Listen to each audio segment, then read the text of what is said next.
আসসালামু আলাইকুম এভরিওয়ান, কেমন আছেন সবাই? আশা করি সবাই ভালো আছেন। তো আজকে সকালটা শুরু করলাম পড়াশোনা নিয়ে। তো পড়তে পড়তে দেখলাম যে ভোর 5টা 5:30টার মতো বাজে।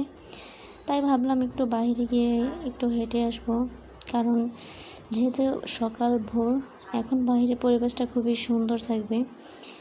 তো যাওয়ার পর দেখলাম যে একদম কোনো নয়েজ নাই, সব চারপাশ স্তব্ধ। তো কিছুক্ষণ হাঁটার পর পরিবেশটা একটু উপভোগ করলাম।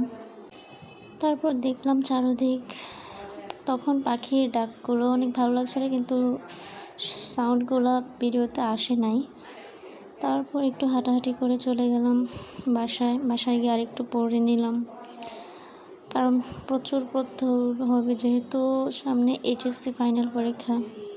তো সবাই দোয়া করবেন আমার জন্য, যাতে পরীক্ষাটা ভালো হয়। দেন পড়াশোনা শেষ করে নাস্তা খেয়ে এখন প্রায় 10:30 হয়তো বাজছিল। তো আমরা চলে যাচ্ছিলাম আমার ফ্রেন্ডের বাসার উদ্দেশ্যে। আজকে ওদের বাসায় দাওয়াত ছিল একটা।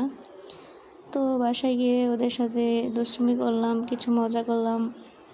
তারপর খেয়ে দিয়ে আবার চলে যাচ্ছি বাড়ির উদ্দেশ্যে। তো এতটুকুই আজকের মতো। তো আশা করি সবার ভালো লাগছে ভিডিওটা। তো আল্লাহ হাফেজ।